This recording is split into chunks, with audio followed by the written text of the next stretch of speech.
Article 7. Final Provision. Sec. 32.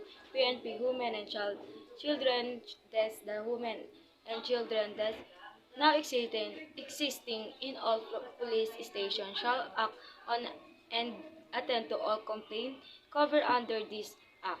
They shall coordinate which ASHI officer on district security guard in privately owned space open to the public and anti-sexual harassment officer in government and private office or school in the enforcement of the provision of this act. Sex 33 Educational Module and Awareness Campaign. The PCW shall take the lead in a national campaign for the awareness of law. The PCW shall work hand in hand, which is the DILG and duly accredit women group to the issue all LGUS. Participate in a certain information campaign in DICT to ensure an online campaign that reaches a wide audience of Filipino internet users.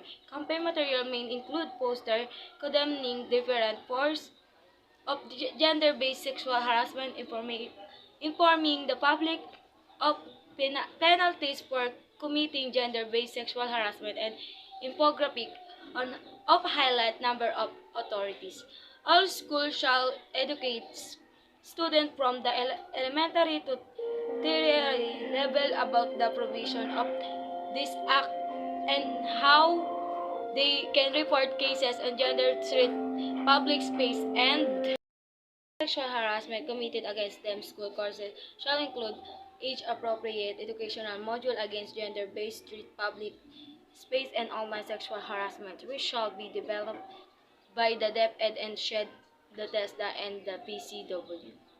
Sex 34 Safety Audit. LGUS are required to conduct safety audit every 3 years to assist the efficiency and effectivity of the implementation of this act within their jurisdiction. Such audit shall be multi-sectoral and participatory, which consultation undertaken with school police officer and civil society organization. Sex 35 Appropriation such amount as may be necessary for the implementation of this act shall be indicated under the Annual Generating Appropriation Act. GAA. National and local government agencies shall be authorized to utilize the mandatory gender and development budget as provided under Republic Act No. 9710, otherwise known as the Magna Carta of Women for the purpose. In addition, LGUS may also use their mandatory 20% allocation of the annual international revenue allowance for local development project as provided under Section 287 of Republic Act No. 7160, otherwise known as the Local Government Code of 1991. Section 36. Prescripted period. Any action arising from the violation of any of the provision of this act shall prescribe as follows. A. Offenses committed under Section 11 of this act shall be prescribed in 1 year. B. Offenses committed under Section of this act shall prescribe in 3 years. C. Offenses committed under Section 11C of this act shall be prescribed in 10 years.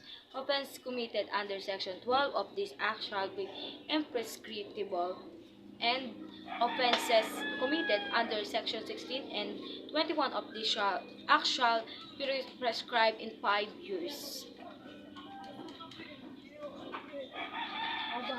Section 37. Joint Congressional Oversight Committee.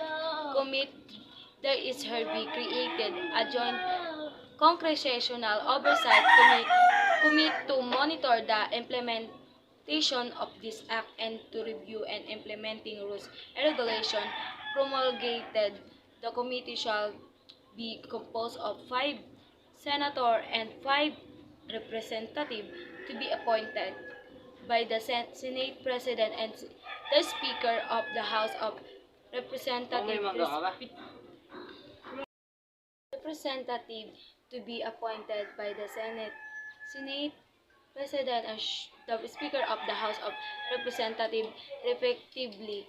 The Oversight Committee shall be co-chaired by the Chairperson of the Senate Committee of Women, Children, Family Relations, and Gender Equality, and the House Committee of Women, Gender Equality. Section 38. Implementing Rules and Regulations. 38. Implementing Rules and Regulations.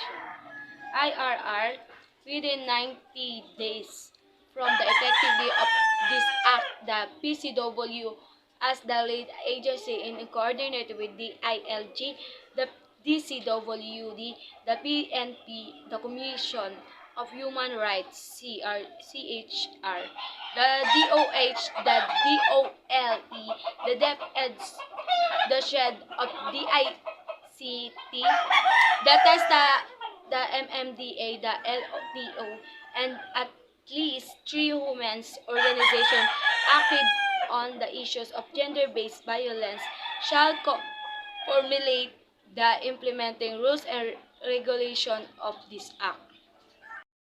31. Separability clause. If any provision or part hereof is held invalid or unconstitutional, the remaining provision not affected thereby shall remain valid and subsisting. Section 40. Repealing clause. Any law, presidential decree, or issuance executive order, letter of instruction, administrative order, rules or regulation contrary to or inconsistent with the provision of this Act is hereby repealed, modified, or amended accordingly. Section 41. Effectively, this Act shall take effect 15 days after its publication in the Official Gazette or in any 2 papers of general circulation in the Philippines.